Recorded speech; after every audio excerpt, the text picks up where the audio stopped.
प्यारे बच्चों, सुप्रभात। आओ हिंदी व्याकरण और हिंदी भाषा सीखें कार्यक्रम में आप सबका हार्दिक स्वागत है।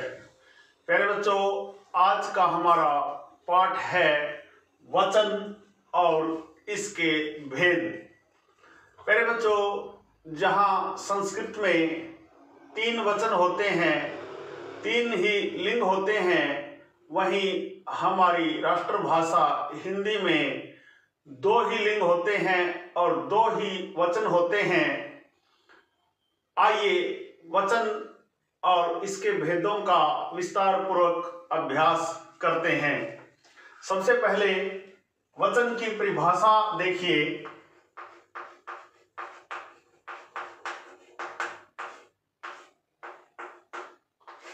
वचन शब्दों के जिस रूप से आप लिख सकते हैं, समझ सकते हैं,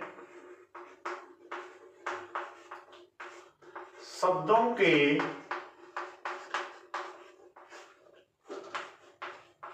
जिस रूप से किसी व्यक्ति, वस्तु या पदार्थ के एक अथवा अनेक होने का पता चले।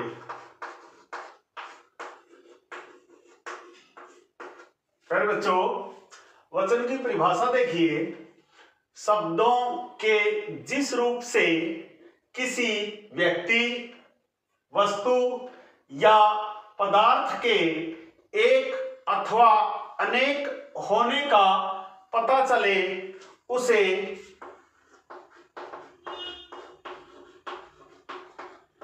वचन कहते हैं। जैसे लड़का यहां एक का बोध करवा रहा है। अगर मैं लिखूं लड़के, लड़के शब्द अनेक लड़कों का बोध करवा रहा है। इसी प्रकार कलम एक का बोध करवा रही है। और मैं लिखूं कलमें अनेक का बोध करवा रही हैं। इसी प्रकार यदि मैं लिखूं नदी, यहां एक का बोध करवा रही है। और यदि मैं लिखूं नदियां, अनेक नदियों का बोध करवा रही है। यदि मैं लिखूं पुस्तक, एक पुस्तक का बोध करवा रही है। यदि मैं लिखूं पुस्तकें, पुस्तकें शब्द अनेक पुस्तकों का बोध करवा रही हैं। प्यारे बच्चों, हिंदी में वचन के 2 भेद होते हैं। हिंदी में वचन के 2 भेद होते हैं। नंबर 1, एक वचन। नंबर 2, बहुवचन। एक वचन और बहुवचन हिंदी में वचन के 2 मुख्य भेद होते हैं। आइए एक वचन और बहुवचन का अनेक उदाहरणों के साथ अभ्यास करते हैं, इनकी परिभाषाएं सीखते हैं। आइए, वचन के भेद में पहला भेद है एक वचन। नाम से ही स्पष्ट है, एक वचन शब्द के जिस रूप से, प्यारे बच्चों, शब्द के जिस रूप से एक ही वस्तु, एक ही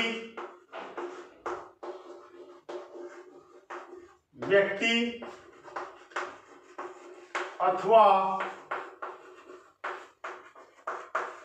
एक ही पदार्थ का पता चले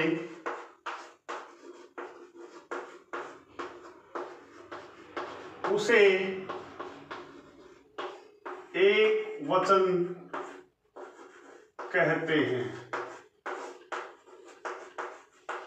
मेरे बच्चों, एक वचन की परिभाषा ध्यान से देखिए। शब्द के जिस रूप से एक ही वस्तु, एक ही व्यक्ति अथवा एक ही पदार्थ का पता चले उसे एक वचन कहते हैं। जैसे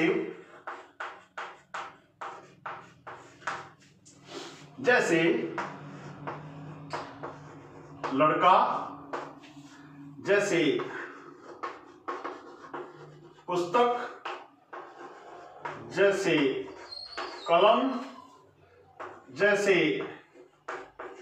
नदी, जैसे शीशा।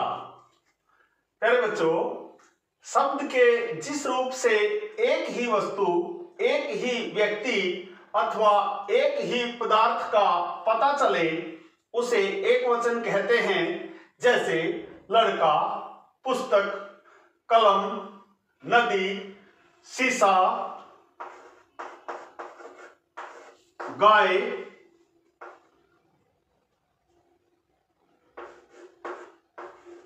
राजा,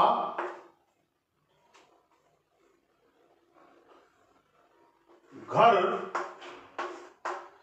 कुर्सी, मेज आदि।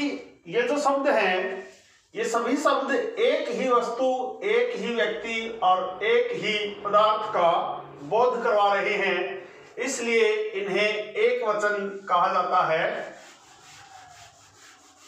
मेरे बच्चों, इसी प्रकार वचन का दूसरा भेद है बहुवचन। नाम से ही स्पष्ट है बहु, और बहु का अर्थ होता है ज्यादा। बहु का शाब्दिक अर्थ होता है ज्यादा, यानी शब्दों के जिस रूप से, शब्दों के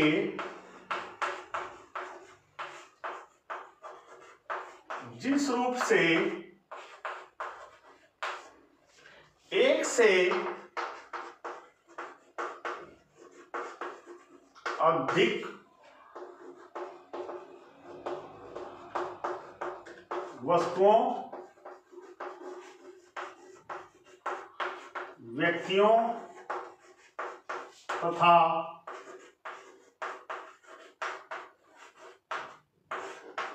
पदार्थों का पता चले। ध्यान से देखिए, शब्दों के जिस रूप से एक से अधिक वस्तुओं, व्यक्तियों तथा पदार्थों का पता चले उसे बहुवचन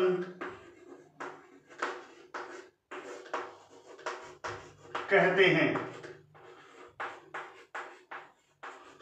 जैसे हमने उदाहरण लिया एक वचन में लड़का, यहां लड़के। इसी प्रकार हमने उदाहरण लिया था मेज, तो यहां हो जाएगा मेजें, मेज, मेजें। नदी का बहुवचन हो जाएगा नदियां। पुस्तक, पुस्तकें। कमरा, कमरे। शीशा, शीशे। प्यारे बच्चों, इसी प्रकार आप एक वचन से बहुवचन बना सकते हैं। कलम से कलमें। प्यारे बच्चों, हिंदी में दो वचन होते हैं, एकवचन और बहुवचन। वचन की यदि परिभाषा की बात करूं, शब्दों के जिस रूप से किसी व्यक्ति, वस्तु या किसी पदार्थ के एक या अनेक होने का पता चले उसे वचन कहते हैं। वचन के दो भेद होते हैं, एक वचन और बहुवचन।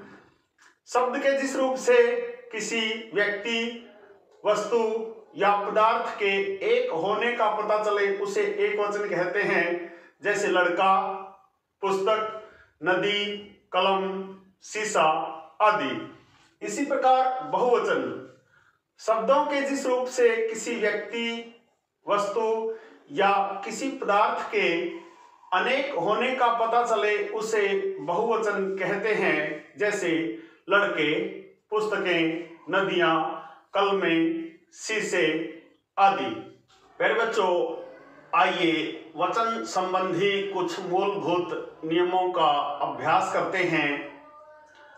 जैसा कि आप जानते हैं, हिंदी में एक के लिए एक वचन और एक से अधिक के लिए बहुवचन का प्रयोग किया जाता है।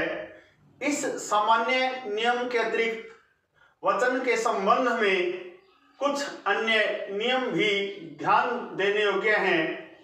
आइए एक एक करके उन सभी वचन संबंधी मूलभूत नियमों का अभ्यास करते हैं। पहला नियम है, सम्मान या आदर के अर्थ में, सम्मान या आदर के,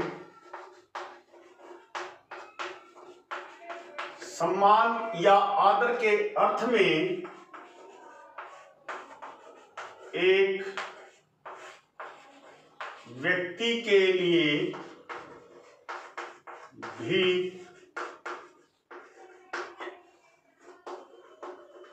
बहुवचन का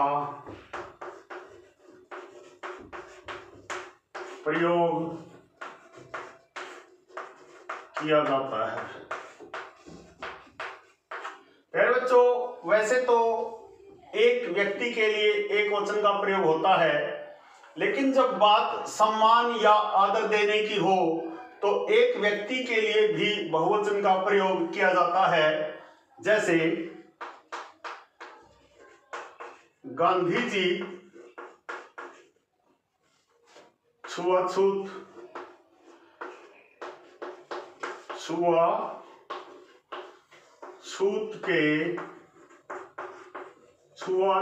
के घोर विरोधी थे। गांधी जी छुआछूत के घोर विरोधी थे। वैसे तो महात्मा गांधी एक व्यक्ति का नाम है, लेकिन महात्मा गांधी जी को सम्मान और आदर देने के लिए यहाँ बहुवचन का प्रयोग किया गया है। इसी प्रकार श्री रामचंद्र जी, मर्यादा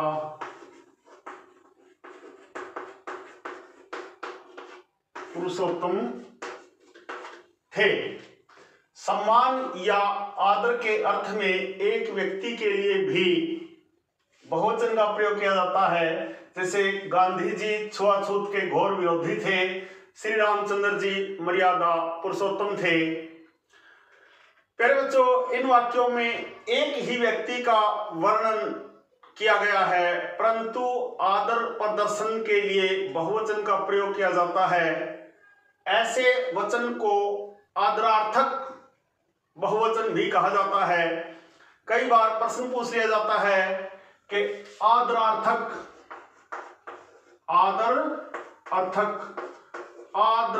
बहुवचन किसे कहते हैं। नोट करें, आदरार्थक बहुवचन किसे कहते हैं। जब किसी एक व्यक्ति को आदर या सम्मान देने के लिए बहुवचन का प्रयोग किया जाए उसे आदरार्थक बहुवचन कहते हैं। जब किसी एक ही व्यक्ति को आदर या सम्मान देने के लिए बहुवचन का प्रयोग किया जाए उसे आदरार्थक बहुवचन कहते हैं। आइए वचन संबंधी कुछ और नियमों को सीखते हैं। फिर बच्चों, कुछ ऐसे शब्द होते हैं जो हमेशा बहुवचन में ही प्रयोग होते हैं, जैसे हस्ताक्षर,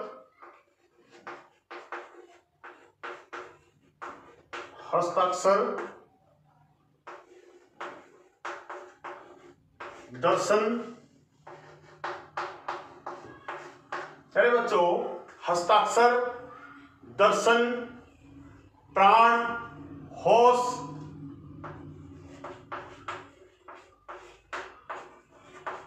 और लोग। पहले बच्चों, हस्ताक्षर, दर्शन, प्राण, होश और लोग ऐसे शब्द हैं, लोग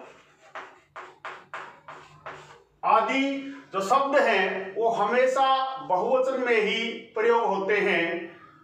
हस्ताक्षर, ध्यान दें, हस्ताक्षर, दर्शन, प्राण, होश, लोग आदि शब्द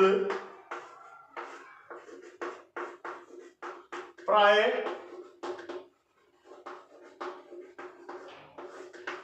बहुवचन में ही प्रयोग किए जाते हैं। जैसे हस्ताक्षर की बात करें, आपके हस्ताक्षर तो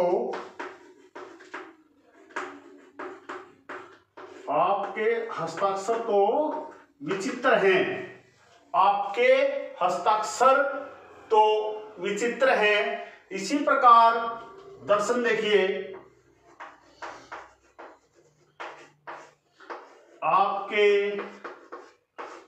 दर्शन तो दुर्लभ, आपके दर्शन तो दुर्लभ हैं। इसी प्रकार प्राण,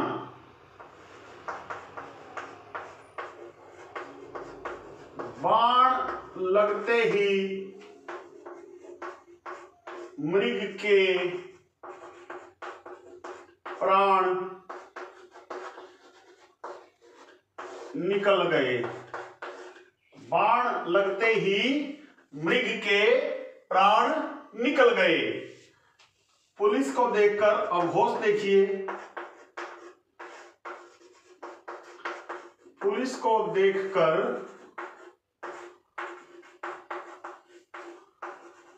चोर के होश उड़ गए। पुलिस को देखकर चोर के होश उड़ गए। कल हम लोग शिमला गए। कल हम लोग शिमला जाएंगे या कल हम लोग शिमला गए। फिर बच्चों, हस्ताक्षर, दर्शन, प्राण, होश और लोग आदि ऐसे शब्द हैं जो प्राय बहुवचन में ही प्रयोग होते हैं। फिर बच्चों, जिस प्रकार हस्ताक्षर, दर्शन, होश, प्राण और लोग शब्द बहुवचन में प्रयोग होते हैं, उसी प्रकार कुछ ऐसे शब्द हैं जो हमेशा एक वचन में ही प्रयोग होते हैं। जैसे जनता, वर्षा और पानी आदि शब्द, जनता, वर्षा, पानी आदि शब्द प्राय एक वचन में ही एक वचन में ही प्रयोग होते हैं। जनता, वर्षा और पानी ऐसे शब्द हैं जो हमेशा एक वचन में ही प्रयोग होते हैं, जैसे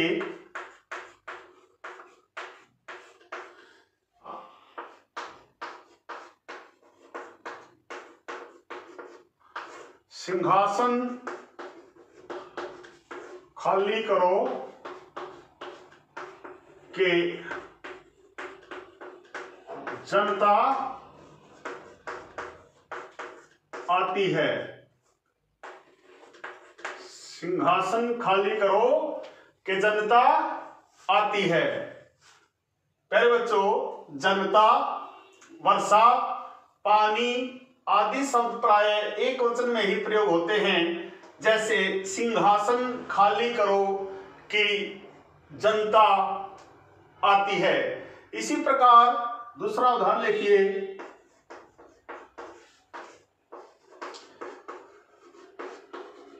इतनी अधिक वर्षा हुई,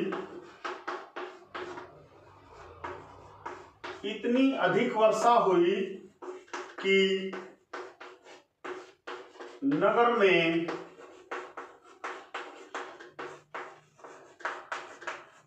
चारों ओर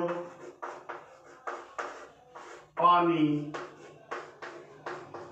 भर गया। ये थे कुछ ऐसे शब्द जो प्राय एक वचन में ही प्रयोग होते हैं। प्यारे बच्चों, अगला नियम देखिए।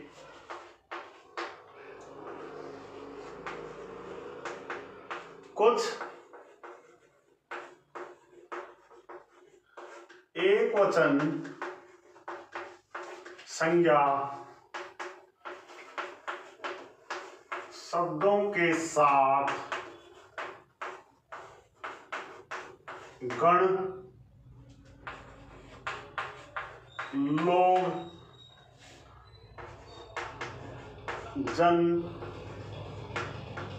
वृंद या समूह शब्द जोड़कर उनका बहुवचन में प्रयोग किया जाता है।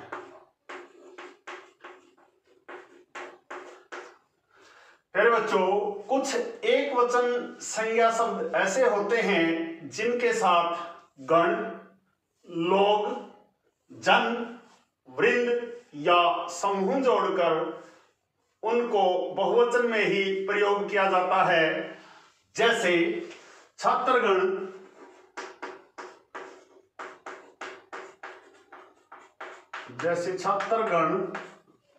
परीक्षा की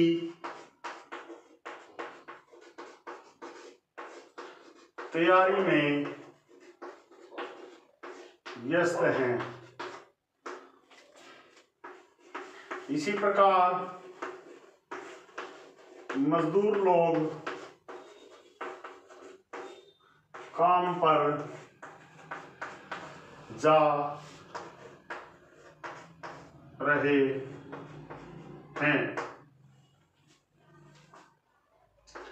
सभी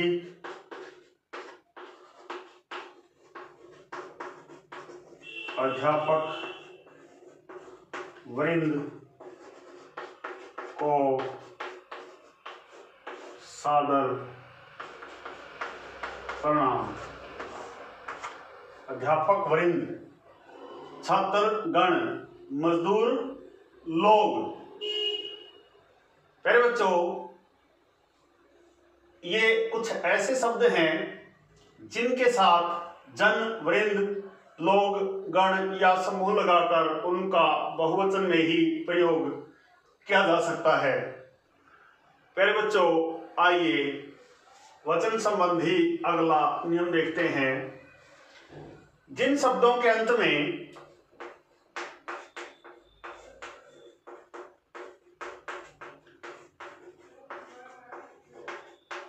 जिन शब्दों के अंत में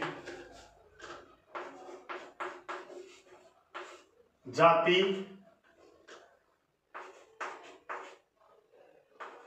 सेना या दल, ध्यान से देखिए। पहले बच्चों, जिन शब्दों के अंत में जाति, सेना या दल शब्द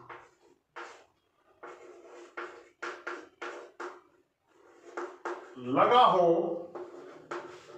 वे प्राय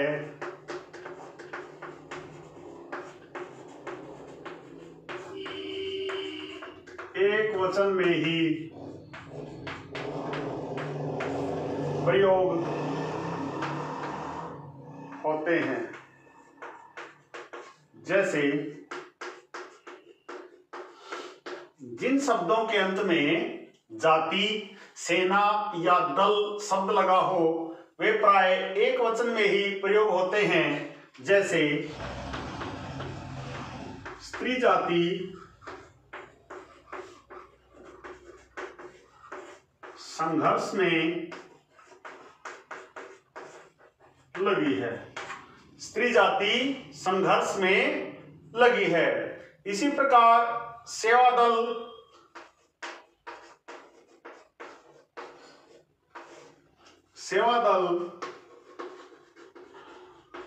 महत्वपूर्ण कार्य में लगा है। मेरे बच्चों, अगला नियम देखिए। व्यक्तिवाचक और भाववाचक जो संज्ञाएं होती हैं उनका प्रयोग भी एक वचन में ही किया जाता है।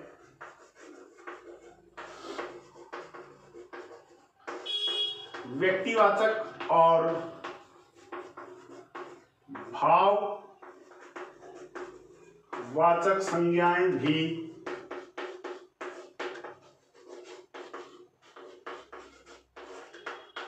प्राय एक वचन में ही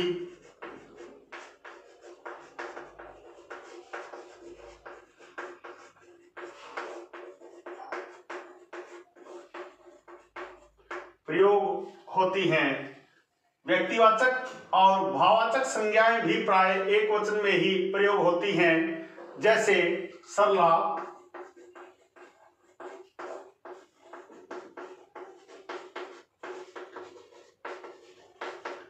आठवीं कक्षा में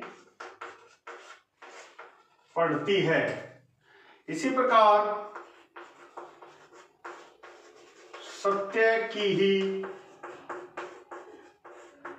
जीत होती है। मेरे बच्चों, यह थे वचन संबंधी कुछ महत्वपूर्ण नियम। मेरे बच्चों, आज के पाठ में हमने वचन और इसके दो भेदों, एक वचन और बहुवचन का अनेकानेक उदाहरणों सहित अभ्यास किया। इसके अलावा हमने वचन के मूलभूत नियमों को भी सीखा। आशा है आज का यह वीडियो आपको पसंद आया होगा। प्यारे बच्चों, आज का यह वीडियो यदि आपको पसंद आया हो तो इस वीडियो को लाइक, कमेंट और ज़्यादा से ज़्यादा शेयर जरूर करें। यदि आप वास्तव में गंभीरता के साथ हिंदी व्याकरण और हिंदी भाषा को सीखना चाहते हैं, आप मेरे YouTube चैनल संगम टीवी हिंदी व्याकरण को सब्सक्राइब जरूर करें और वीडियो पर दिए बेल आइकन को जरूर दबाएं ताकि हिंदी व्याकरण के ताजा तरीन पाठों का सबसे सटीक और सरल विश्लेषण YouTube पर अपलोड होते ही उसका नोटिफिकेशन आपके पास पहुंचे। प्यारे बच्चों, खुश रहें, मस्त रहें, योगा करें, स्वस्थ रहें। आपका दिन मंगलमय हो।